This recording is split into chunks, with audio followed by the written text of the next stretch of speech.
دعا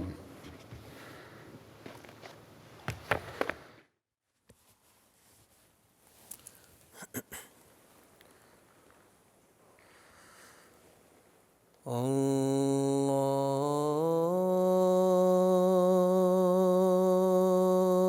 اکبر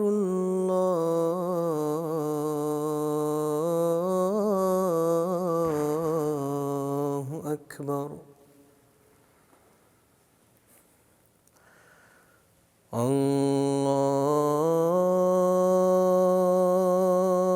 اللہ اکبر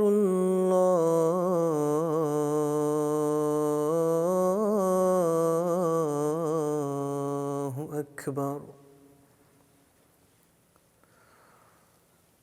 اشہد ان لا الہ الا اللہ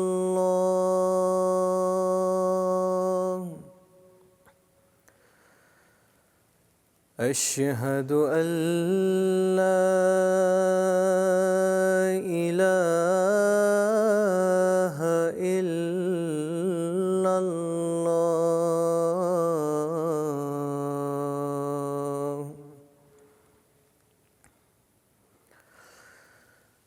اشہد ان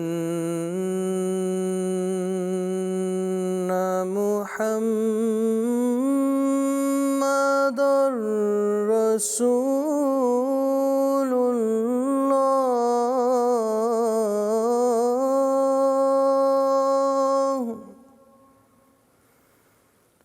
اشہد ان محمد رسول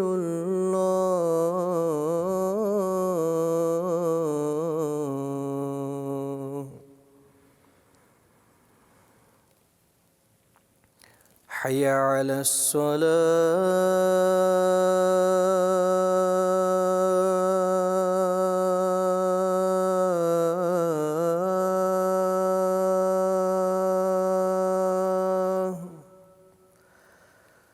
حی علی الصلاة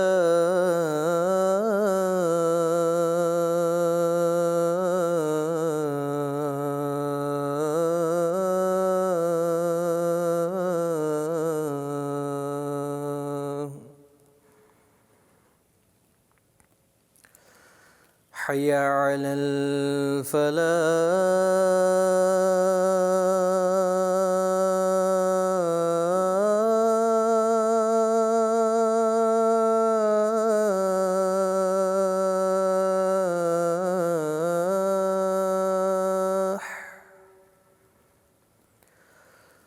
حی علی الفلاح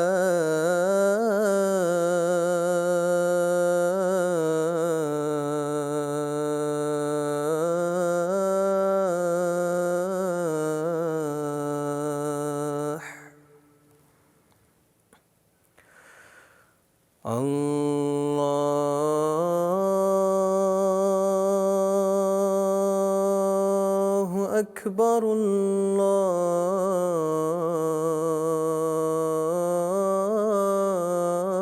اللہ اکبر لا الہ الا اللہ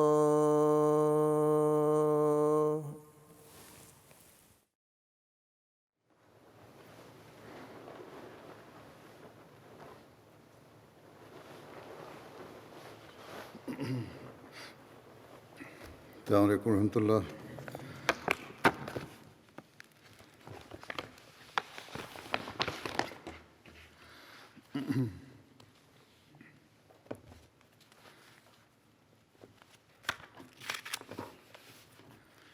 أشهد أن لا إله إلا الله وحده لا شريك له وأشهد أن محمدا عبده ورسوله أما بعد فأعوذ بالله من الشيطان الرجيم بسم الله الرحمن الرحيم الحمد لله رب العالمين الرحمن الرحيم مالك يوم الدين إياك نعبد وإياك نستعين اهدنا الصراط المستقيم صراط الذين أنعمت عليهم غير المغضوب عليهم ولا الضالين.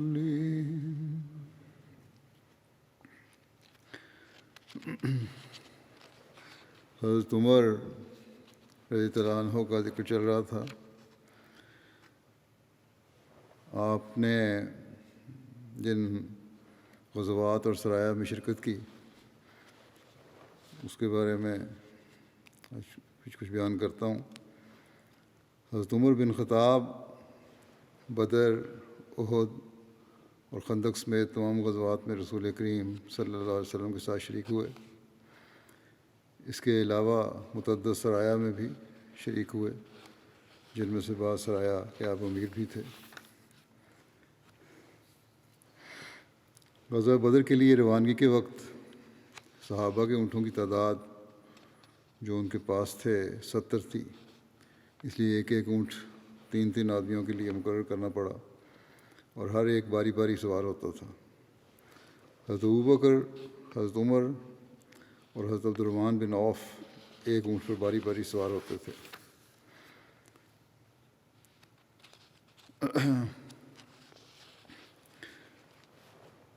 بدر کے لیے جب حضرت صلی اللہ علیہ وسلم نے روانگی فرمائی، اس کے ذکر میں آتا ہے کہ رسول کریم صلی اللہ علیہ وسلم ابو سفیان کے قافلے کی روک تھام کے لیے مدینہ سے نکلے جو شام کی طرف سے آ رہا تھا.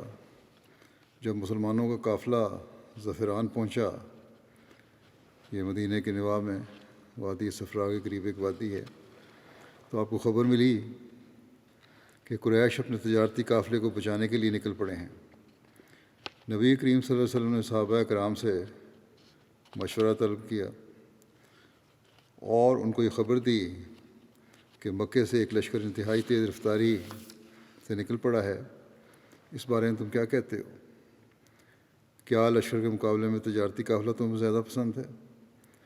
انہوں نے کہا ہاں، یعنی ایک گروہ نے کہا ہم دشمن کے مقابلے میں تجارتی قافلے کو زیادہ پسند کرتے ہیں. ایک روایت میں ذکر ملتا ہے کہ ایک گروہ نے کہا کہ اگر آپ ہم سے جنگ کا ذکر کرتے تو ہم اس کی تیاری کر لیتے، ہم تو تجارتی قافلے کے لیے نکلے ہیں. ایک روایت میں آتا ہے کہ انہوں نے کہا یا رسول اللہ، آپ کو تجارتی قافلے کی طرف ہی جانا چاہیے اور آپ دشمن کو چھوڑ دیں. اس پر رسول اللہ صلی اللہ علیہ وسلم کا چہرہ مبارک کا رنگ متغیر ہو گیا. حضرت ایوب بیان کرتے ہیں کہ اس آیت کا نزول کا سبب بھی یہی واقعہ ہے کہ کما اخراجہ کا ربوں کا من بیتک بالحق وان فریق من المؤمنین لکارہون.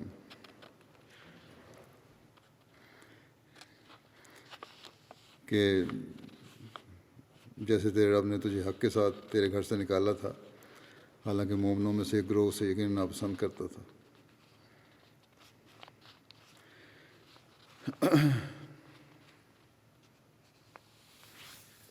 اس وقت حضرت ابوبکر کھڑے ہوئے اور گفتگو کی اور بہت عمدہ گفتگو کی. پھر حضرت عمر کھڑے ہوئے اور گفتگو کی اور بہت عمدہ گفتگو کی.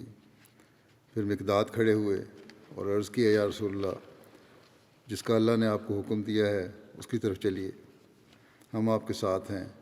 اللہ کی قسم ہم آپ سے یہ نہ کہیں گے جیسا کہ بنی اسرائیل نے موسیٰ سے کہا تھا کہ فاذهب انت وربک فقاتلا انا ہاہنا قاعدون.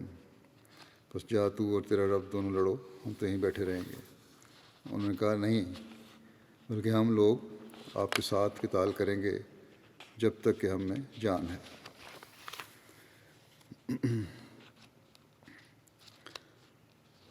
حضرت ابن عباس بیان کرتے ہیں کہ جب انہوں نے قیدیوں کو پکڑا، یعنی بدر کے موقع پر مسلمانوں نے قیدیوں کو پکڑا، تو رسول اللہ صلی اللہ علیہ وسلم نے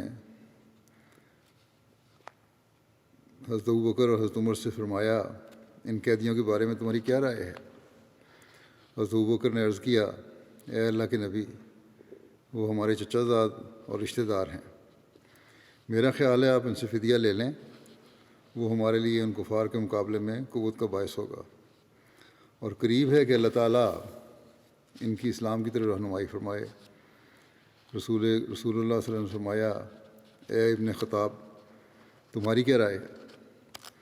حضرت عمر نے کہا نہیں یا رسول اللہ، اللہ کی قسم میری وہ رائے نہیں ہے جو ابوبکر کی رائے ہے، بلکہ میری رائے یہ ہے کہ آپ انہیں ہمارے سپرد کر دیں، ہم ان کی گردنیں مار دیں، اور علی کے سپرد عقیل کو کریں کہ وہ اس کی گردن مارے، اور میرے سپرد فلاں کو کریں جو نسباً حضرت عمر کا رشتہ دار تھا، تو میں اس کی گردن مار دوں، کیونکہ یہ سب کفار کے لیڈر اور ان کے سردار ہیں۔ رسول اللہ صلی اللہ علیہ وسلم نے حضرت ابوبکر کی بات کو ترجیح دی۔ حضرت عمر کہتے ہیں کہ میری بات کو ترجیح نہ دی۔ اگلے دن میں آیا تو رسول اللہ صلی اللہ علیہ وسلم اور حضرت ابوبکر بیٹھے رو رہے تھے۔ میں نے عرض کیا یا رسول اللہ، مجھے بتائیے کس چیز نے آپ کو اور آپ کے ساتھی کو رلایا ہے؟ اگر مجھے رونا آیا تو میں بھی روؤں گا، وگرنہ میں آپ دونوں کے رونے کی طرح رونے کی صورت بناؤں گا۔ رسول اللہ صلی اللہ علیہ وسلم نے فرمایا میرے رونے کی وجہ یہ ہے جو تمہارے ساتھیوں نے میرے سامنے ان سے فدیہ لینے کی تجویز پیش کی تھی، میرے سامنے ان کا عذاب اس درخت سے زیادہ قریب ہے پیش کیا گیا ہے جو درخت اللہ کے نزدیک کے نبی صلی اللہ علیہ وسلم کے قریب ہی تھا، اور اللہ تعالیٰ نے یہ آیت نازل فرمائی ما کان لنبی ان یکون لہ اسریٰ حتی یثخن فی الارض، یعنی کسی نبی کے لیے جائز نہیں کہ زمین میں خون ریز جنگ کے بغیر قیدی بنائے، اور پھر جو اگلی دو آیتیں چھوڑ کے یہ ہے یہاں فکلوا مما غنمتم حلالا طیبا، یعنی بس جو مال غنیمت تم حاصل کرو اس میں سے حلال اور پاکیزہ کھاؤ۔ بس اللہ نے ان کے لیے غنیمتیں جائز کر دیں۔ یہ مسلم کی روایت ہے، صحیح مسلم کی۔ اس حدیث کے شروع کے الفاظ جو ہیں کہ حضرت صلی اللہ علیہ وسلم اور حضرت ابوبکر رو رہے تھے، اور پھر آگے جو قرآنی آیات کے الفاظ ہیں ان میں جو مضمون بیان ہوا ہے وہ اس روایت کو مبہم سے کر دیتا ہے، واضح نہیں کرتا، بات واضح نہیں ہوتی۔ بہرحال اس روایت کو صحیح سمجھ کے اکثر کتب تاریخ اور سیرت میں مفسرین نے بیان کیا ہے کہ اللہ تعالیٰ نے گویا جنگ بدر کے قیدیوں سے فدیہ لینے والے فیصلے پر ناراضگی کا اظہار فرمایا اور حضرت عمر کی رائے کو پسند فرمایا۔ حضرت عمر کی سیرت اور سوانح لکھنے والے جب ایک الگ باب باندھتے ہیں کہ حضرت عمر کی رائے پر کون کون سی قرآن احکام نازل ہوئے، تو ان میں سے ایک یہ بھی درج کیا جاتا ہے کہ جنگ بدر کے قیدیوں کے بارے میں حضرت عمر کی رائے کو اللہ تعالیٰ نے ترجیح دی۔ لیکن یہ مبہم ہے، جیسا کہ میں نے کہا واضح نہیں ہوتا، بلکہ لگتا ہے کہ سیرت نگاروں اور مفسرین سے اس کو سمجھنے میں غلطی لگی ہے۔ بہرحال حضرت مسلم موعود رضی اللہ عنہ نے اس کو جو بیان فرمایا ہے وہ آپ کے ایک غیر مطبوعہ تفسیری نوٹ میں نوٹس میں سے ایک نوٹ ملا ہے جو ان روایات کی تردید کرتا ہے، اور یہ حضرت مسلم موعود کی جو وضاحت ہے وہی صحیح لگتی ہے۔ بلا وجہ حضرت عمر کے مقام کو اونچا کرنے کے لیے انہوں نے یہ لگتا ہے کہ روایت بنا دی یا اس کا غلط سمجھا گیا۔ بہرحال حضرت مسلم موعود فرماتے ہیں کہ آیت سورہ انفال کی آیت نمبر 2 کی تفسیر کرتے ہوئے کہ اسلام سے پہلے عرب میں رواج تھا، اور لکھتے ہیں کہ افسوس ہے کہ دنیا کے بعض حصوں میں اب تک یہ چلا آتا ہے کہ اگر جنگ نہ بھی ہو اور لڑائی نہ بھی ہو تب بھی قیدی پکڑ لیتے ہیں اور ان کو غلام بنا لیتے تھے۔ یہ آیت اس کبھی رسم کو منسوخ کرتی ہے اور صاف صاف الفاظ میں حکم دیتی ہے کہ صرف جنگ کی حالت میں اور لڑائی کے بعد ہی دشمن کے آدمی قیدی بنائے جا سکتے ہیں، اور اگر لڑائی نہ ہو رہی ہو تو کسی آدمی کو قیدی بنانا جائز نہیں۔ اس آیت کی بڑی غلط تفسیر کی گئی ہے۔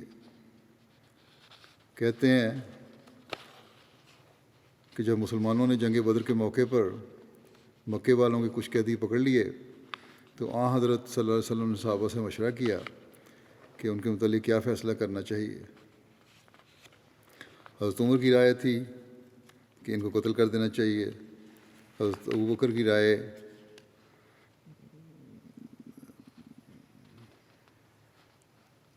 رائے تھی کہ فدیہ لے کر چھوڑ دینا چاہیے۔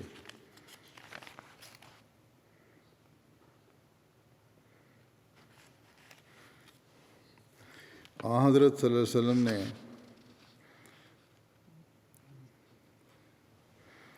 ابوبکر کی رائے کو پسند فرمایا، اور یہ 68 آیت ہے سورہ انفال کی جس میں یہ ہے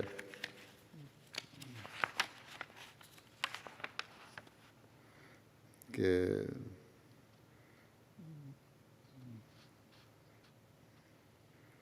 کسی نبی کے لیے جائز نہیں کہ زمین میں خون ریز جنگ کرے۔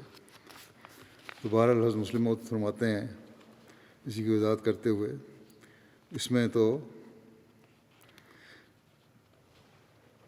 جو رائے لی گئی تھی، حضرت ابوبکر کی رائے مختلف تھی، حضرت عمر کی رائے مختلف تھی، اور حضرت صلی اللہ علیہ وسلم نے حضرت ابوبکر کی رائے کو پسند فرمایا اور فدیہ لے کر قیدیوں کو چھوڑ دیا۔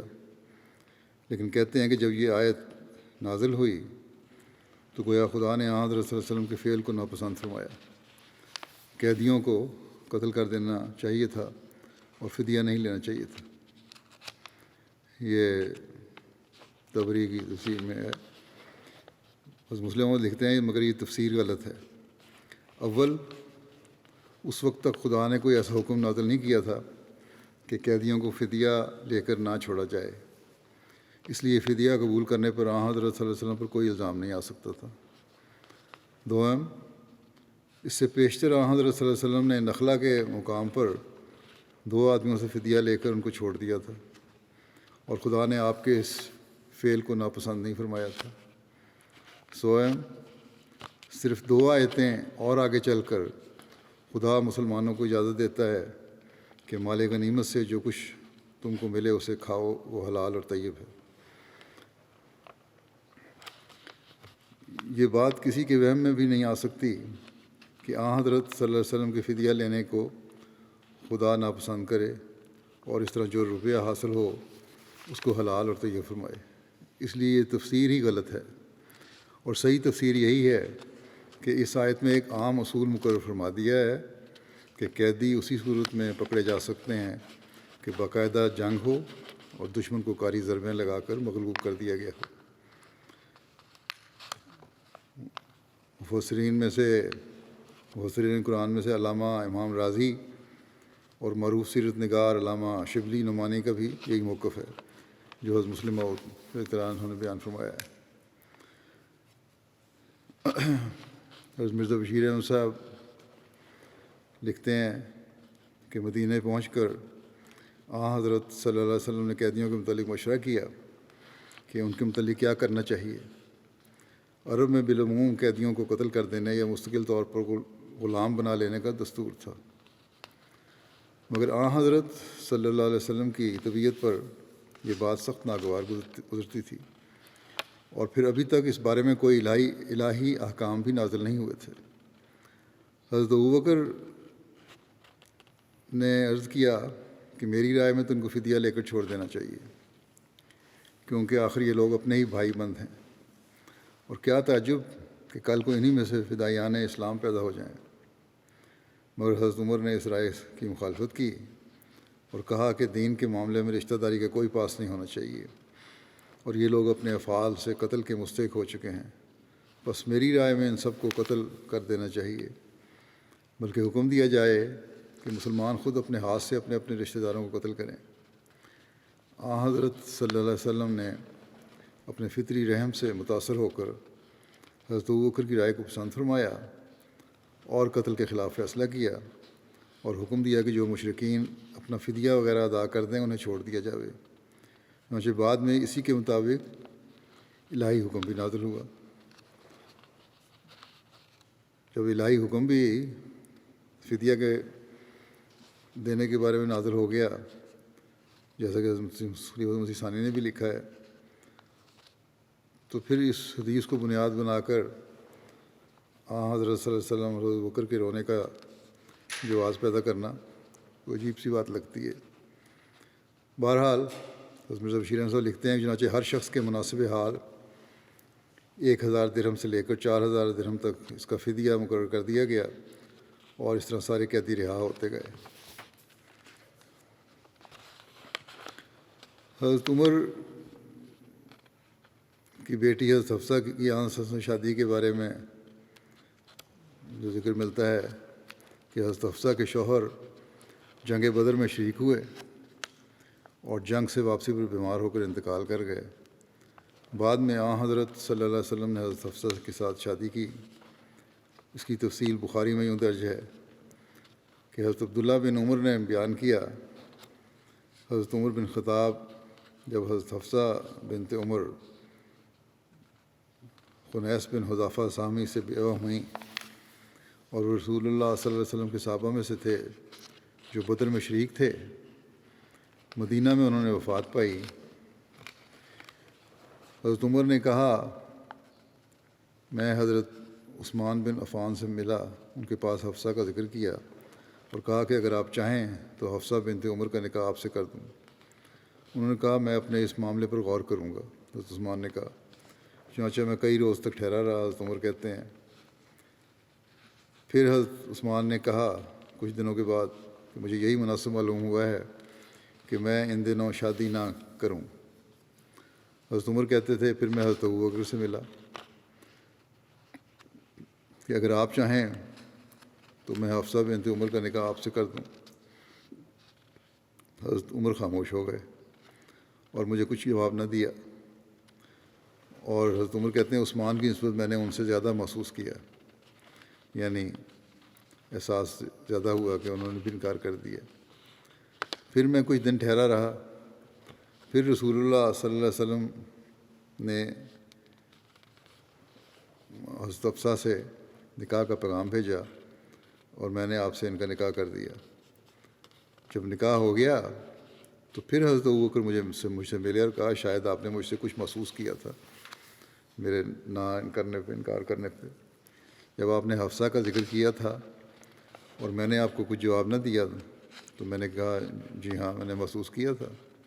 تو انہوں نے کہا کہ دراصل جو بات آپ نے پیش کی تھی اس کی نسبت آپ کو جواب دینے سے مجھے نہیں روکا تھا، مگر اس بات نے کہ مجھے علم ہو چکا تھا کہ رسول اللہ صلی اللہ علیہ وسلم نے حضرت حفصہ کا ذکر کیا تھا، اور میں ایسا نہیں تھا کہ رسول اللہ صلی اللہ علیہ وسلم کا یہ راز ظاہر کرتا، یعنی کہ حضرت ابوبکر کو یہ علم تھا کہ حضرت وسلم حضرت حفصہ سے رشتے کا اظہار کیا تھا وسلم نے۔ تو کہتے ہیں میں یہ راز تھا وسلم کا، اس کو ظاہر نہیں کر سکتا تھا، اور اگر حضرت صلی اللہ علیہ وسلم اسے ترک کر دیتے تو میں ضرور تمہارے اس رشتے کو قبول کر لیتا۔ یہ حضرت ابوبکر نے جواب دیا۔ اس واقعہ کی تفصیل کچھ سیز خاتم النبیین میں بھی حضرت مرزا بشیر احمد صاحب نے لکھی ہے۔ کہتے ہیں کہ حضرت عمر بن خطاب کی ایک صاحبزادی تھیں جن کا نام حفصہ تھا۔ وہ خنیس بن حذافہ کے عقد میں تھیں، جو ایک مخلص صحابی تھے اور جنگ بدر میں شریک ہوئے تھے۔ بدر کے بعد مدینہ واپس آنے پر خنیس بیمار ہو گئے اور اس بیماری سے جانبر نہ ہو سکے۔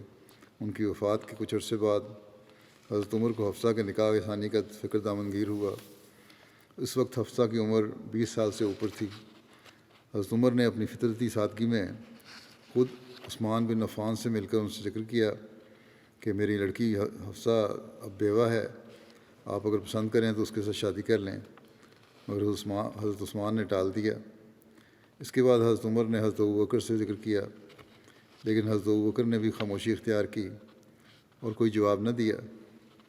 اس پر حضرت عمر کو بہت ملال ہوا اور انہوں نے اسی ملال کی حالت میں حضرت صلی اللہ علیہ وسلم کی خدمت میں حاضر ہو کر آپ سے ساری سرگزشت عرض کر دی۔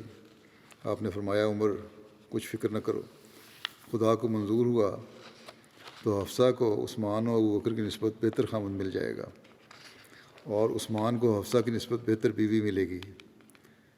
یہ آپ نے اس لیے فرمایا کہ آپ حفصہ کے ساتھ شادی کر لینے اور اپنی لڑکی ام کلثوم کو حضرت عثمان کے ساتھ بیاہ کر دینے کا ارادہ کر چکے تھے، جس سے حضرت ابوبکر اور حضرت عثمان دونوں کو اطلاع تھی، اور اس لیے انہوں نے حضرت عمر کی تجویز کو ٹال دیا تھا۔ اس کے کچھ عرصے بعد حضرت صلی اللہ علیہ وسلم نے حضرت عثمان سے اپنی صاحبزادی ام کلثوم کی شادی فرما دی، اور اس کے بعد آپ نے خود اپنی طرف سے حضرت عمر کو حفصہ کے لیے پیغام بھیجا۔ حضرت عمر کو اس سے بڑھ کر اور کیا چاہیے تھا؟ انہوں نے نہایت خوشی سے رشتے کو قبول کیا، اور شعبان 3 ہجری میں حضرت حفصہ حضرت صلی اللہ علیہ وسلم کے نکاح میں آ کر حرم نبوی میں داخل ہو گئی۔ جب یہ رشتہ ہو گیا تو حضرت ابوبکر نے حضرت عمر سے کہا کہ شاید آپ کے دل میں میری طرف سے کوئی ملال ہو۔ بات یہ ہے کہ مجھے رسول اللہ صلی اللہ علیہ وسلم کے ارادے سے اطلاع تھی، لیکن میں آپ کی اجازت کے بغیر آپ کے راز کو ظاہر نہیں کر سکتا تھا۔ ہاں، اگر آپ کا ارادہ نہ ہوتا تو میں بڑی خوشی سے حفصہ سے شادی کر لیتا۔ حفصہ کے نکاح میں ایک تو یہ خاص مصلحت تھی کہ وہ حضرت عمر کی صاحبزادی تھیں، جو گویا حضرت ابوبکر کے بعد تمام صحابہ میں افضل ترین سمجھے جاتے تھے، اور حضرت صلی اللہ علیہ وسلم کے مقربین میں خاص میں سے تھے۔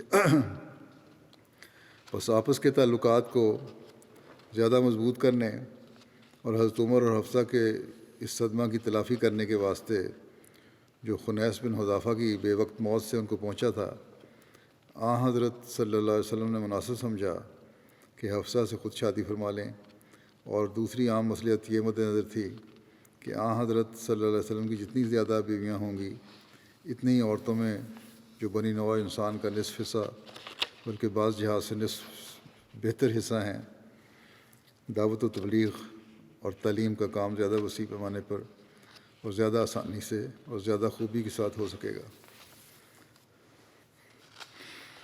غزوہ احد کے بارے میں لکھا ہے عمر کے حوالے سے، غزوہ احد کے موقع پر جب خالد بن ولید نے مسلمانوں پر حملہ کیا تو مسلمان اس اچانک حملے سے سنبھل نہ سکے۔ اس کو تفصیل حضرت مرزا بشیر احمد صاحب نے یوں لکھی ہے کہ قریش کے لشکر نے قریباً چاروں طرف سے گھیرا ڈال رکھا تھا اور اپنے پے در پے حملوں سے ہر آن دباتا چلا آتا تھا۔ اس پر بھی مسلمان شاید تھوڑی دیر بعد سنبھل جاتے، مگر غضب یہ ہوا کہ قریش کے ایک بہادر سپاہی عبداللہ بن قمیہ نے مسلمانوں کے علم بردار مصعب بن عمیر پر حملہ کیا، جنہوں نے جھنڈا اٹھایا ہوا تھا، اور اپنی تلوار کے وار سے ان کا دائیں بازو کاٹ گرایا۔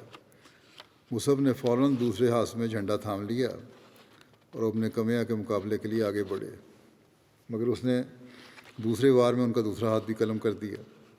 اس پر مصعب نے اپنے دونوں کٹے ہوئے ہاتھوں کو جوڑ کر گرتے ہوئے اسلامی جھنڈے کو سنبھالنے کی کوشش کی اور اسے چھاتی سے چمٹا لیا، جس پر ابن قمیہ نے ان پر تیسرا وار کیا اور اب کی دفعہ مصعب شہید ہو کر گر گئے۔ جھنڈا تو کسی دوسرے مسلمان نے فوراً آگے بڑھ کر تھام لیا، مگر چونکہ مصعب کا ڈیل ڈال حضرت صلی اللہ علیہ وسلم سے ملتا تھا، ابن کمیہ نے سمجھا کہ میں نے محمد صلی اللہ علیہ وسلم کو مار لیا، یا یہ بھی ممکن ہے کہ اس کی طرف سے یہ تجویز میں شرارت اور دھوکہ دہی کے خیال سے ہو۔ بہرحال اس نے مصعب کو شہید ہو کر گرنے پر شور مچا دیا کہ میں نے محمد صلی اللہ علیہ وسلم کو مار لیا۔ اس خبر سے مسلمانوں کے رہے سہے اوسان بھی جاتے رہے اور ان کی جمعیت بالکل منتشر ہو گئی۔ بہت سے صحابی سراسیمہ ہو کر میدان سے بھاگ نکلے۔ اس وقت مسلمان 3 حصوں میں منقسم تھے۔ ایک گروہ وہ تھا جو حضرت صلی اللہ علیہ وسلم کی شہادت کی خبر سن کر میدان سے بھاگ گیا تھا، مگر یہ گروہ سب سے تھوڑا تھا، لیکن جیسا کہ قرآن شریف میں ذکر آتا ہے اس وقت کے خاص حالات اور ان لوگوں کے دلی ایمان اور اخلاص کو مد نظر رکھتے ہوئے اللہ تعالیٰ نے انہیں معاف فرما دیا۔ دوسرا گروہ جو تھا، اس گروہ میں وہ لوگ تھے جو بھاگے تو نہیں مگر حضرت صلی اللہ علیہ وسلم کی شہادت کی خبر سن کر یا تو ہمت ہار بیٹھے تھے اور یا اب لڑنے کو بیکار سمجھتے تھے، اور اس لیے میدان سے ایک طرف ہٹ کر سرنگوں ہو کر بیٹھ گئے تھے۔ اور تیسرا گروہ وہ تھا جو برابر لڑ رہا تھا۔ ان میں سے کچھ تو وہ لوگ تھے جو حضرت صلی اللہ علیہ وسلم کے ارد گرد جمع تھے اور بے نظیر جانصاری کے جوہر دکھا رہے تھے، اور اکثر وہ تھے جو میدان جنگ میں منتشر طور پر لڑ رہے تھے۔ ان لوگوں اور نیز گروہ ثانی کے لوگوں کو جوں حضرت صلی اللہ علیہ وسلم کی زندہ موجود ہونے کا پتہ لگتا جاتا تھا، یہ لوگ دیوانوں کی طرح لڑتے پھرتے آپ کے ارد گرد جمع ہوتے جاتے تھے۔ بہرحال اس وقت نہایت خطرناک لڑائی ہو رہی تھی اور مسلمانوں کے واسطے ایک سخت ابتلاء اور امتحان کا وقت تھا، اور جیسا کہ بیان ہو چکا ہے کہ حضرت صلی اللہ علیہ وسلم کی شہادت کی خبر سن کر بہت سے صحابہ ہمت ہار چکے تھے اور ہتھیار پھینک کر میدان سے ایک طرف ہو گئے تھے۔ انہی میں حضرت عمر بھی تھے جو ایک طرف ہو کے بیٹھ گئے تھے مایوس ہو کے۔ چنانچہ یہ لوگ اسی طرح میدان جنگ کے ایک طرف بیٹھے تھے کہ اوپر سے ایک صحابی انس بن نضر انصاری آگے آ گئے اور ان کو دیکھ کر کہنے لگے تو تم لوگ یہاں کیا کرتے ہو؟ انہوں نے جواب دیا کہ رسول اللہ صلی اللہ علیہ وسلم نے شہادت پائی، اب لڑنے سے کیا حاصل ہے؟ انس نے کہا کہ یہی لڑنے کا وقت ہے تا جو موت رسول اللہ صلی اللہ علیہ وسلم نے پائی وہ ہمیں بھی نصیب ہو، اور پھر آپ کے بعد زندگی کا بھی کیا لطف ہے۔ اور پھر ان کے سامنے سعد بن معاذ آئے تو انہوں نے یعنی حضرت انس نے کہا کہ سعد مجھے تو پہاڑی سے جنت کی خوشبو آ رہی ہے۔ یہ کہہ کر انس دشمنوں کی صف میں گھس گئے اور لڑتے لڑتے شہید ہوئے، اور جنگ کے بعد دیکھا گیا تو ان کے بدن پر 80 سے زیادہ زخم تھے اور کوئی پہچان نہ سکتا تھا یہ کس کی لاش ہے۔ آخر ان کی بہن نے ان کی انگلی دیکھ کر شناخت کیا۔ رسول اللہ صلی اللہ علیہ وسلم اپنے چند صحابہ کے ساتھ پہاڑ کی گھاٹی پر پہنچے ہی تھے، اس کے وقت کہ کفار کے گروہ نے گھاٹی پر حملہ کیا۔ ان میں خالد بن ولید بھی تھا۔ حضور صلی اللہ علیہ وسلم نے اس وقت دعا کی کہ اللہم انہ لا ینبغی لہم ان یعلونا، اے اللہ یہ لوگ ہمارے پاس نہ پہنچ سکیں۔ اس پر حضرت عمر بن خطاب نے چند مہاجرین کے ساتھ ان مشرکین کا مقابلہ کیا اور مارتے مارتے ان کو بھگا دیا۔ حضرت مرزا بشیر احمد صاحب لکھتے ہیں کہ ابو سفیان اپنے چند ساتھیوں کے ساتھ لے کر اس درے کی طرف بڑھا جہاں مسلمان جمع تھے، اور اس کے قریب کھڑے ہو کر پکار کر بولا کہ مسلمانوں کیا تم میں محمد ہے؟ حضرت صلی اللہ علیہ وسلم نے ارشاد فرمایا کوئی جواب نہ دے۔ چنانچہ سب صحابہ خاموش رہے۔ پھر اس نے ابو بکر و عمر کا پوچھا مگر اس پر بھی آپ کے ارشاد کے ماتحت کسی نے جواب نہ دیا، جس پر اس نے بلند آواز سے فخر کے لہجہ میں کہا یہ سب لوگ مارے گئے ہیں، کیونکہ اگر وہ زندہ ہوتے تو جواب دیتے۔ اس وقت حضرت عمر سے نہ رہا گیا اور بے اختیار ہو کر بولے اے عدو اللہ تو جھوٹ کہتا ہے، ہم سب زندہ ہیں اور خدا ہمارے ہاتھوں سے تمہیں ذلیل کرے گا۔ ابو سفیان نے حضرت عمر کی آواز پہچان کر کہا کہ عمر سچ سچ بتاؤ کیا محمد زندہ ہے؟ حضرت عمر نے کہا کہ ہاں ہاں خدا کے فضل سے وہ زندہ ہیں اور تمہاری یہ باتیں سن رہے ہیں۔ ابو سفیان نے کسی قدر دھیمی آواز میں کہا تو پھر ابن کمیہ نے جھوٹ کہا ہے کیونکہ میں تمہیں اس سے زیادہ سچا سمجھتا ہوں۔ اس کے بعد ابو سفیان نے نہایت بلند آواز سے پکار کے کہا، اولو حبل، یعنی اے حبل، تیری شان بلند ہو۔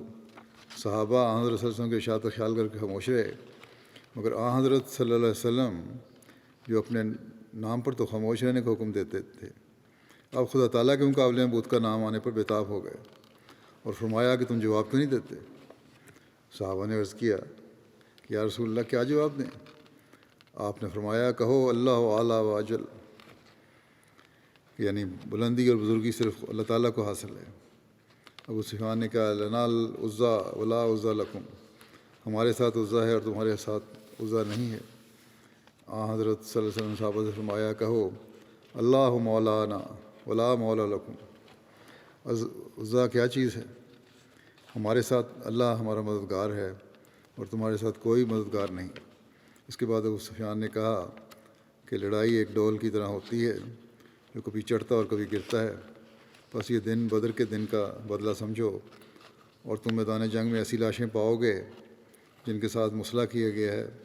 میں نے اس کا حکم نہیں دیا، مگر جب مجھے اس کا علم ہوا تو مجھے اپنے آدمیوں کا یہ فعل کچھ برا بھی نہیں لگا، اور ہمارے اور تمہارے درمیان آئندہ سال انہی ایام میں بدر کے مقام پر پھر جنگ کا وعدہ رہا۔ ایک صحابی نے حضرت صلی اللہ علیہ وسلم کی ہدایت کے متحد جواب دیا کہ بہت اچھا یہ وعدہ رہا۔ بہرحال یہ کہہ کر ابو سفیان اپنے ساتھیوں کو لے کر نیچے اتر گیا اور پھر قریش کا لشکر تھا مکہ کی طرف روانہ ہوا۔ جب رسول اللہ صلی اللہ علیہ وسلم غزوہ احد کے بعد مدینہ پہنچے، منافقین اور یہود خوشیاں منانے لگے اور مسلمانوں کو برا بھلا کہنے لگے، اور کہنے لگے کہ محمد صلی اللہ علیہ وسلم بادشاہت کے طلبگار ہے، اور آج تک کسی نبی نے اتنا نقصان نہیں اٹھایا جتنا انہوں نے اٹھایا، خود بھی زخمی ہوئے اور ان کے اصحاب بھی زخمی ہوئے، اور کہتے تھے کہ اگر تمہارے وہ لوگ جو قتل ہوئے ہمارے ساتھ رہتے تو کبھی قتل نہ ہوتے۔ حضرت عمر نے رسول اللہ صلی اللہ علیہ وسلم سے ان منافقین کے قتل کی اجازت چاہی کہ اس طرح جو باتیں کر رہے ہیں، تو آپ صلی اللہ علیہ وسلم نے فرمایا، کیا وہ اس شہادت کا اظہار نہیں کرتے کہ اللہ کے سوا کوئی معبود نہیں اور میں اللہ کا رسول ہوں؟ کلمہ تو پڑھتے ہیں نا یہ لوگ۔ اس پر حضرت عمر نے عرض کیا کہ کیوں نہیں، یہ تو کہتے ہیں، لیکن اللہ کے ساتھ منافقانہ باتیں بھی کر رہے ہیں۔ لیکن حضرت عمر نے کہا یہ اس لیے کہتے ہیں کہ تلوار کے خوف سے، بس ان کا معاملہ ظاہر ہو گیا ہے، اب جب ان کے دل کی باتیں نکل گئی ہیں اور اللہ نے ان کے کینوں کو ظاہر کر دیا ہے تو پھر انتقام لینا چاہیے، ان سے سزا دینی چاہیے ان کو۔ آپ صلی اللہ علیہ وسلم نے فرمایا کہ مجھے اس کے قتل سے منع کیا گیا ہے جو اس شہادت کا اظہار کرے، مجھے اس کے قتل سے منع کیا گیا ہے جو اس شہادت کا اظہار کرے، جس نے یہ کلمت پڑھ لیا، مجھے ایسے شخص کے قتل سے منع کیا گیا ہے۔ یہ ذکر انشاءاللہ آئندہ چلے گا، کچھ محرومین کا میں ذکر کرنا ہے اب، اس لیے یہاں ختم کرتا ہوں۔ لیکن اس سے پہلے میں دعا کے لیے بھی کہنا چاہتا ہوں۔ گزشتہ ہفتے ہی میں نے کہا تھا مظلوم فلسطینیوں کے لیے دعا کریں۔ گو کہ جنگ بندی ہو گئی ہے، لیکن تاریخ ہمیں یہی بتاتی ہے کہ کچھ عرصے کے بعد کہیں نہ کہیں سے کسی نہ کسی طریقے سے کسی نہ کسی بہانے سے دشمن ان فلسطینیوں کو ظلم کا نشانہ بناتے رہتے ہیں اور کوئی نہ کوئی وجہ بنتی جاتی ہے۔ اللہ تعالیٰ رحم فرمائے اور فلسطینیوں کے لیے بھی حقیقی آزادی میسر آئے۔ اللہ تعالیٰ ان کو ایسے لیڈر بھی عطا فرمائے جن میں عقل و فراست بھی ہو اور مضبوطی بھی ہو، جو اپنے بات کو کہنے اور اپنے حق لینے والے بھی ہوں۔ اسی طرح احمدیوں کے لیے جو ظلم کا نشانہ بن رہے ہیں، خاص طور پر پاکستان میں، ان کے لیے بہت دعا کریں، اللہ تعالیٰ انہیں بھی اپنی حفاظت میں رکھے۔ جنازوں میں سے آج جن کا پہلا ذکر ہے وہ قریشی محمد افضل صاحب، قریشی محمد فضل اللہ صاحب، نائب ناظر ارشاد قادیان تھے، جو 27 اپریل کو وفات پا گئے۔ انا للہ و انا الیہ راجعون۔ ان کی والدہ کے دادا اور والد کے نانا حضرت منشی مہر الدین صاحب رضی اللہ تعالیٰ عنہ صحابی حضرت مسیح موعود علیہ السلام تھے، جن کے ذریعے سے ان کے خاندان میں احمدیت آئی، اور ان کا نام منارۃ المسیح کے چند عدد ہندگان میں بھی درج ہے۔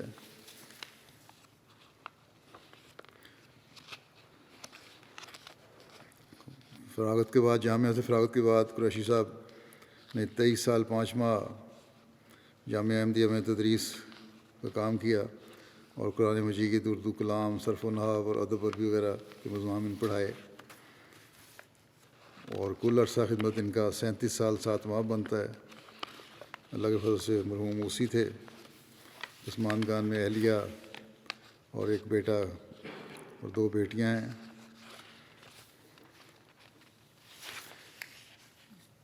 ان کے بارے میں مخدوم صاحب ناظر اشاعت لکھتے ہیں کہ جامعہ میں جب تھے بہت شفیق استاد تھے، طلباء کے ساتھ بہت محبت اور سلوک تھا اور دوستانہ تھا، اور نہایت ایمانداری سے اور وقت کی روح کے ساتھ کام کیا، ہمیشہ وقت کی پابندی کی، طلباء سے بھی وقت کی پابندی کرواتے تھے۔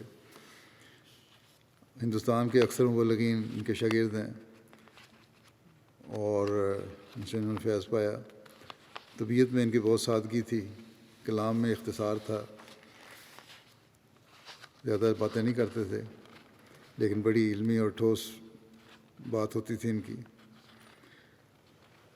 نائب صدر خدام احمدیہ بھارت کے طور پہ ان کو خدمت کی توفیق ملی۔ 34 سال کے طویل عرصہ آپ نے بطور نائب ایڈیٹر اخبار بدر کی خدمت کی توفیق پائی، ایڈیٹر مشکات بھی رہے، تاریخ احمدیت بھارت کی کمیٹی کے بھی ممبر تھے۔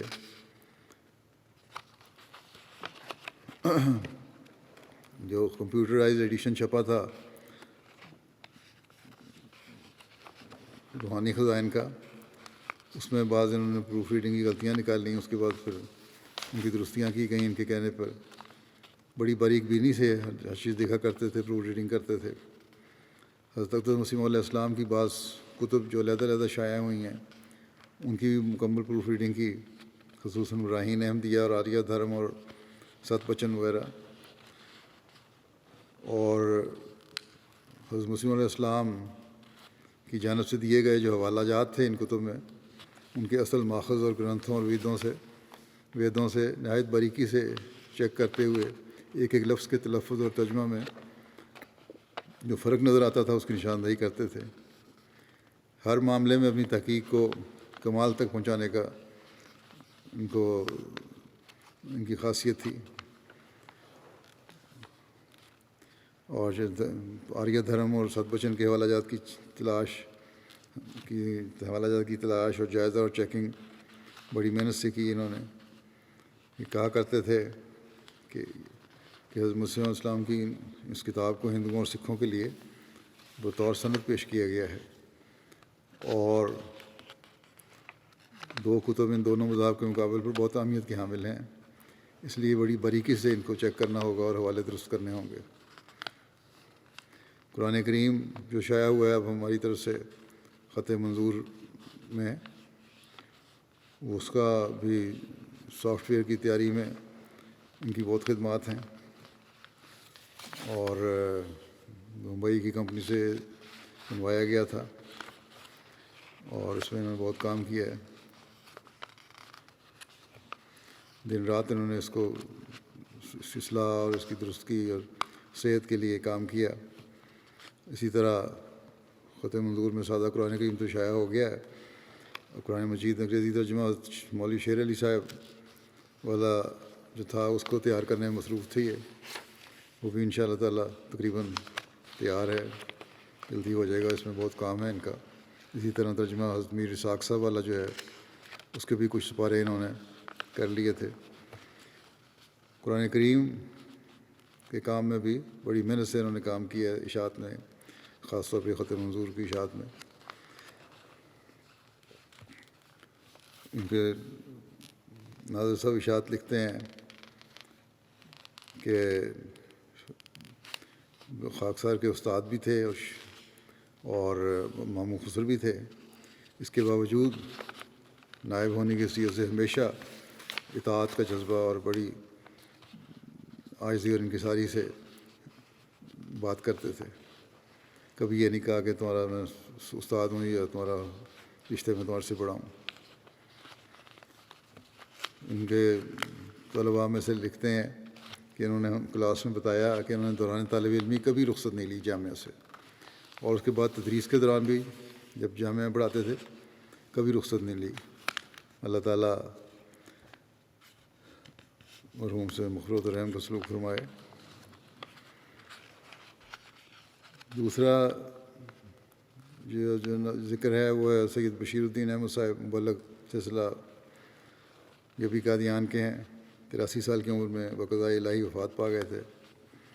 انا للہ و انا الیہ راجعون. سید سعید الدین صاحب صحابی رضی اللہ عنہ کے پوتے تھے. نہایت عبادت گزار, تہجد گزار, دعا کو سادہ مزاج آدمی تھے. مرحوم موسی بھی تھے. عثمان خان میں 3 بیٹے اور چھوڑے ہیں, اور تینوں بیٹے دفاتر میں کام کر رہے ہیں انجمن کے. اگلا ذکر ہے بشارت احمد صاحب حیدر, وقف زندگی قادیان کا. ابن فیض احمد صاحب شاہانہ, ان کی 71 سال کی عمر میں وفات ہو گئی گزشتہ دنوں. انا للہ و انا الیہ راجعون. یہ مرحوم حضرت عبد الکریم صاحب جو حضرت مسیح علیہ السلام کے جو نشان سخت گزیدہ کے تھے ان کے پوتے تھے. وہ جو حلقۂ کتے کاٹنے کا جو معاملہ تھا, حضرت حضرت عبد الکریم صاحب ان کے یہ پوتے تھے. اور یہ زندگی وقف کر کے کرناٹک سے قادیان آئے, اور پھر مدرسہ احمدیہ میں تعلیم حاصل کرنے کے بعد مختلف دفاتر میں کام کیا, اور پھر یہ انچارج شعبہ رشتہ ناطہ مقرر ہوئے. وہاں خدمات انجام دیں اور 46 سال تک سلسلے خدمت کی. وسائل کم ہونے کے باوجود بڑی سفید پوشی سے اور سادہ سے گزارا کیا. بڑی سادہ زندگی تھی. بڑے بااخلاق اور بامروت انسان تھے. مرحوم موسی تھے. اہلیہ کے علاوہ 3 بیٹیاں ہیں جن کو انہوں نے تعلیم بھی اچھی دلوائی, اور پھر واقعی زندگی سے ان سب کی شادیاں کیں. اگلا ذکر ہے مکرم محترم ڈاکٹر محمد علی خان صاحب, امیر جماعت احمدیہ ضلع پشاور کا, جو 67 سال کی عمر میں گزشتہ ماہ ان کی وفات ہوئی ہے. انا للہ و انا الیہ راجعون.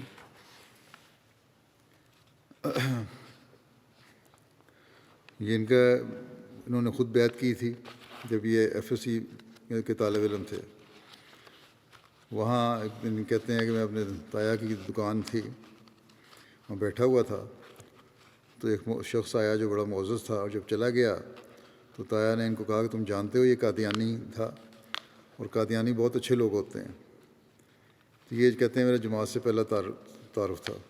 پھر میڈیکل کالج میں ایک ان کلاس فیلو تھے جو احمدی تھے. انہوں نے حضرت عیسیٰ کے بارے میں ان سے پوچھا کہ کیا نظریہ ہے, تو انہوں نے زندہ مانتے ہوئے فوت شدہ. تو ڈاکٹر صاحب محمد علی صاحب نے کہا کہ میں تم کو فوت شدہ مانتا ہوں. اس پہ اس طالب علم کو, احمدی طالب علم کو خیال ہوا کہ پھر ان کو تبلیغ کرنی چاہیے. بہرحال انہوں نے پھر مشن ہاؤس لے گئے, وہاں تعارف کروایا جماعت کا. وہاں بشارت بشیر سندھی صاحب تھے مربی, اور وہ پتلون قمیض میں ان کو دیکھا تو متاثر ہوئے کہ مولوی بھی ہیں اور بڑے ماڈرن مولوی ہیں. بہرحال انہوں نے بشارت بشیر صاحب نے ان کو دعوت الامیر پڑھنے کے لیے دی, اور وہ کہتے ہیں میں نے پڑھی تو اسی دن ختم کرتے ہی مجھے یقین ہو گیا کہ احمدیت سچی ہے. 1973 میں انہوں نے بیعت کی, اور 1974 میں خلیفۃ مسیح ثالث نے ان کی بیعت منظور فرمائی. 1974 میں جب وہ احمدی ہو گئے تو اس میں فسادات بھی شروع ہو گئے, اور مجمع کی صورت میں ان کو لوگوں نے پکڑ کے اپنے کالج سے لڑکوں نے کہا کہ احمدی سے انکار کرو. پتہ لگ گیا کہ احمدی ہے، یا تمہیں شہید کر دیں گے، قتل کر دیں گے. بہرحال کالج کی انتظامیہ کچھ نہیں کر سکی. اس وقت کالج کے یونیورسٹی کے چانسلر تھے علی خان، باچا خان کے بیٹے. وہ وہاں آئے اور ان کو ان لوگوں سے چھڑوا کر لے گئے اپنے ساتھ، اور اپنے سواری میں، اور شہر سے باہر جا کے ان کو چھوڑ دیا. وہاں سے یہ کہتے ہیں میں پیدل اپنے گاؤں پہنچا ننگے پاؤں، اور باپ نے کہا کہ تم اپنے آپ کو بھی تکلیف میں ڈال رہے ہو اور ہمیں بھی بدنام کر رہے ہو، کیوں نہیں احمدیت چھوڑ دیتے؟ انہوں نے کہا میں احمدیت نہیں چھوڑ سکتا. بہرحال کہتے ہیں میرے والد صاحب سے مباحثہ جاری رہا، اور حالات کی خرابی کی وجہ سے تعلیم بھی جاری نہیں رکھ سکا. بڑے برے حالات تھے، لیکن احمدیت پہ قائم رہا. ایک دن ان کے والد صاحب نے کہا کہ دیکھو اس مسئلے کو ختم کرو، چھوڑو احمدیت. تو انہوں نے کہا کہ میرا ایک ہی حل ہے اس کا ختم کرنے کا، کہ جب آپ میرا کھانا بھجواتے ہیں اس میں زہر ملا دیں تاکہ میں مر جاؤں اور آپ کا مسئلہ حل ہو جائے. والد کو انہوں نے کہا کیونکہ میں حضرت مسیح علیہ السلام اور آپ کی جماعت کو نہیں چھوڑ سکتا. اور اس کے بعد آپ کے والد صاحب نے کبھی پھر آپ کو نہیں کہا کہ احمدیت چھوڑ دو.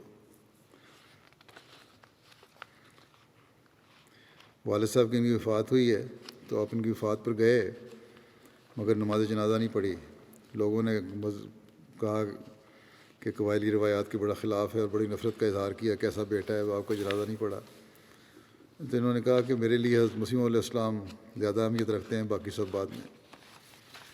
اسی طرح ان کی والدہ نے انسان کو بہت برا سلوک کیا. انہوں نے کہا تم میرے بیٹے نہیں ہو، اور ہر چیز سے ان کو جائیداد وغیرہ سے آگ کر دیا. تو انہوں نے پھر اس کے بعد گاؤں نہیں گئے اپنے، لیکن والدہ کی مدد کرتے رہے. اور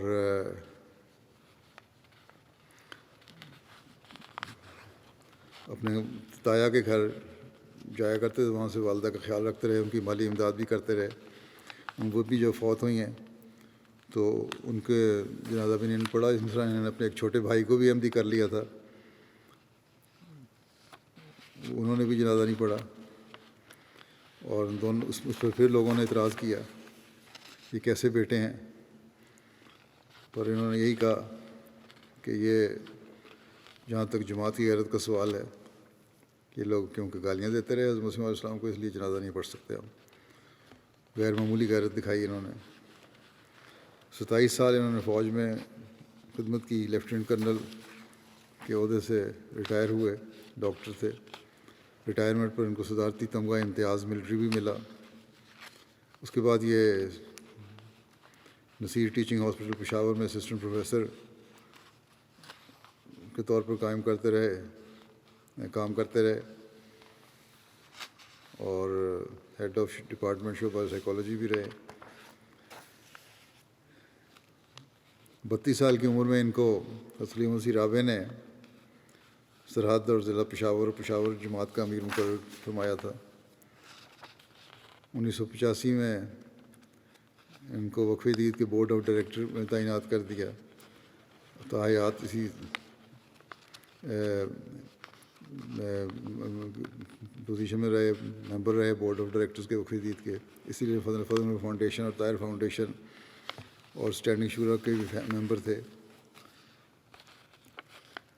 ان کے چھوٹے بھائی ہیں کرنل ایوب صاحب، ان کا میں نے ذکر کیا، انہوں نے بھی احمدیت قبول کر لی. اور شمس الدین خان صاحب امیر صوبہ سرحد کی صاحبزادی سے ان کی شادی ہوئی تھی. ان کے پسماندگان میں ایک بیٹا اہلیہ، ایک بیٹا اور 3 بیٹیاں ہیں. بیٹا جو ہے وقف 9 میں ہے اور آج کل کمیونٹی فرسٹ کے زیر انتظام تنزانیہ میں خدمت انجام دے رہا ہے.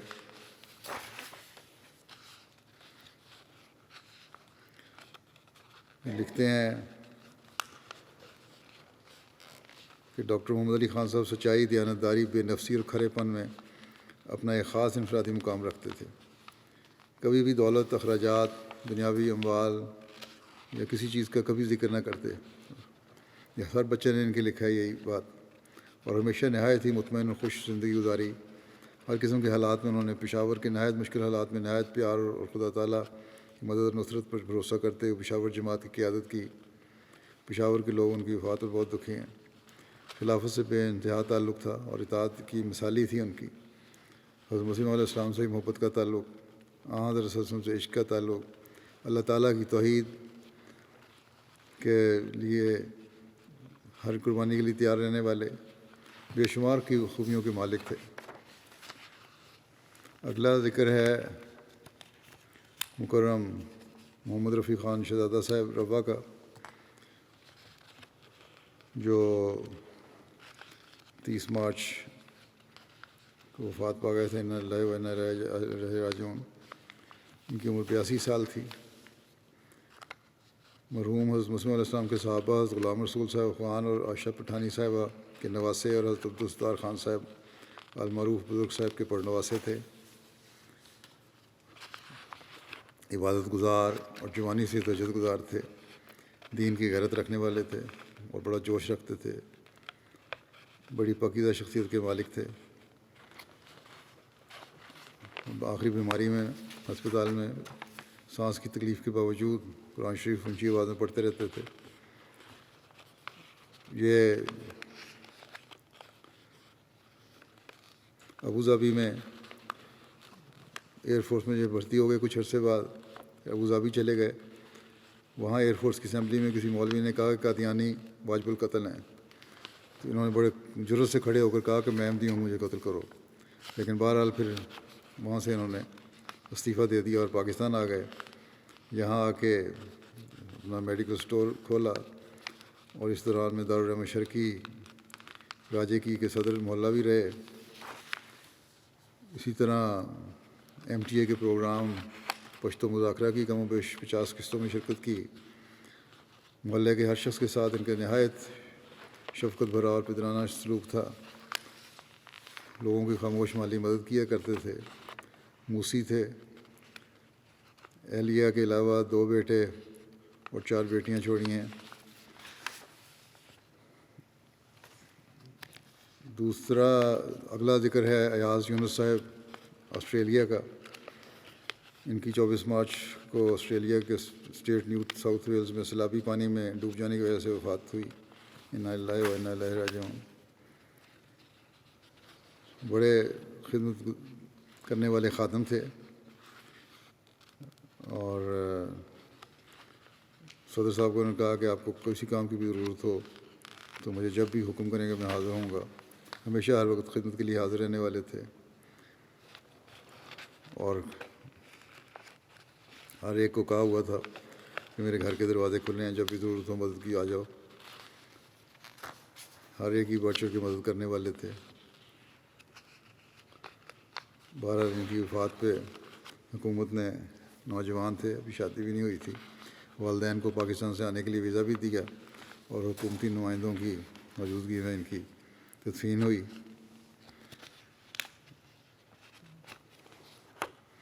اگلا ذکر ہے میاں طاہر احمد صاحب ابن میاں قربان حسین صاحب کا، جو سابق کارکن تھے وکالت مالا ثالث روا کے.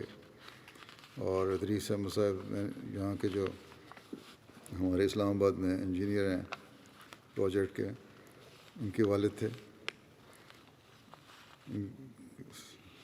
77 سال کی عمر میں ان کی وفات ہوئی ہے.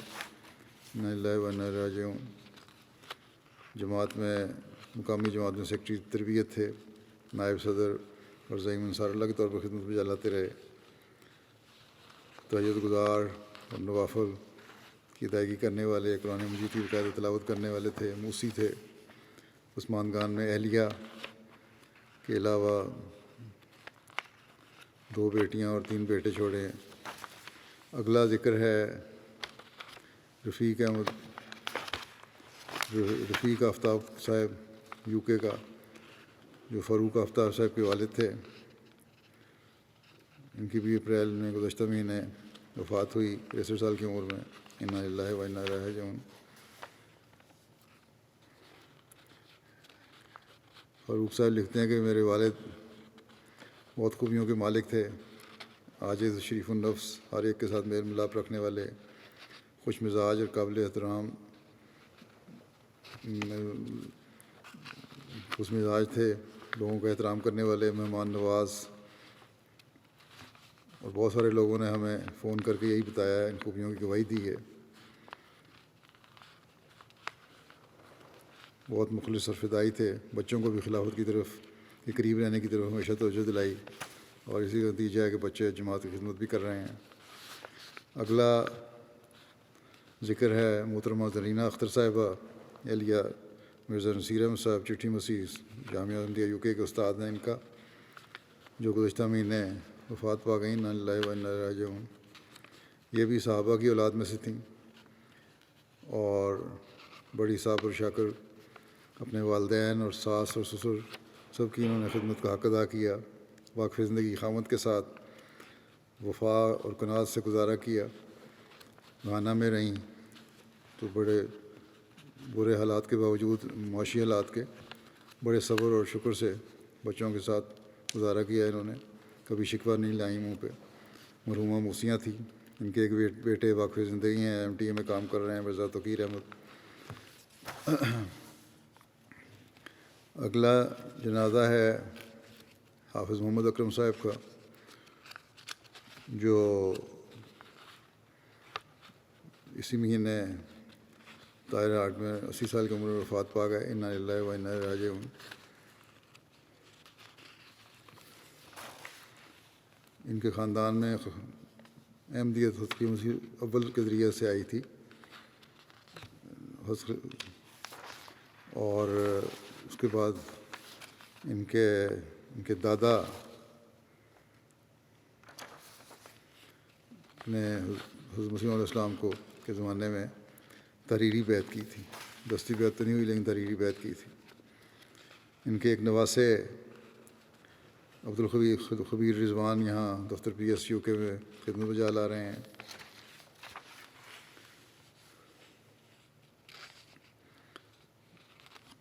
انہوں نے بھی جماعت کی خدمت کے لیے اپنے آپ کو پیش کیا، اور تصدیق کے لیے جب محمد احمد صاحب مظہر جو سابق امیر تھے ضلع فیصل آباد کے، ان کے پاس گئے تو انہوں نے کہا آپ کے دین کی خدمت کرنی ہے، آپ یہاں میرے پاس دین کی خدمت کریں.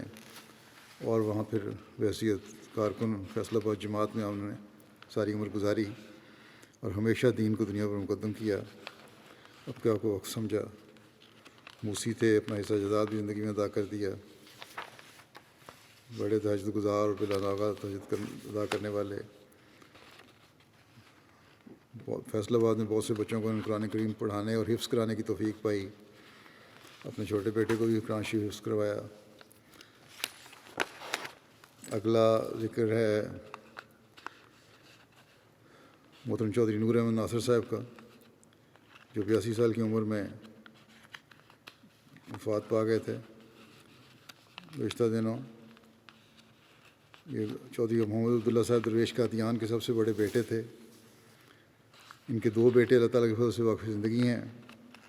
ایک تو ہمارے لائبیریا کے اسکول میں پرنسپل ہیں، اور دوسرے منصور احمد ناصر جو ہیں وہ پرنسپل ہیں، اور مسرور احمد مظفر گھانا میں بطور مبلغ خدمت سلسلہ کی توفیق پا رہے ہیں.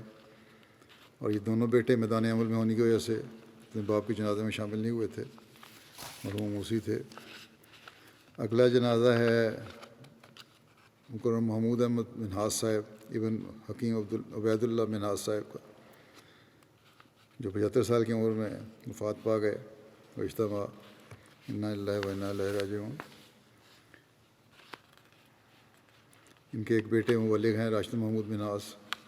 وہ کہتے ہیں مرحوم ایک درویش صفت انسان تھے، بے شمار خوبیوں کے مالک تھے، باقاعدگی سے تہجد ادا کرنے والے، خلافت کی شدائی، غریبوں اور بے قصوں کی مدد کرنے کے لیے ہر وقت تیار تھے. ان کے یہ بیٹے بھی گھانا میں میدان عمل میں ہونے کی وجہ سے جنازے میں شامل نہیں ہوئے. اسی طرح ایک دوسرے بیٹے ملیشیا میں ہونے کی وجہ سے شامل نہیں ہوئے. ان سب کو اللہ تعالیٰ صبر اور حوصلہ عطا فرمائے. ان مرحومین کی اولادوں کو، ان کے لواحقین کو، اور ان سب کے درجات بلند فرمائے، مغفرت اور رحم کا سلوک فرمائے. جمعہ کی نماز کے بعد ان کی نماز جنازہ ادا کروں گا انشاءاللہ۔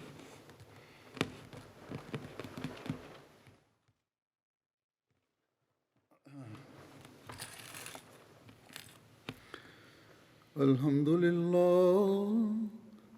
للہ نحمده ونستعینه ونستغفره ونؤمن به ونتوکل علیہ ونعوذ باللہ من شرور انفسنا ومن سیئات اعمالنا من يهده الله فلا مضل له ومن يضلل فلا هادي له ونشهد أن لا إله إلا الله ونشهد أن محمدا عبده ورسوله عباد الله رحمكم الله إن الله يأمر بالعدل والإحسان وإيتاء ذي القربى وينهى عن الفحشاء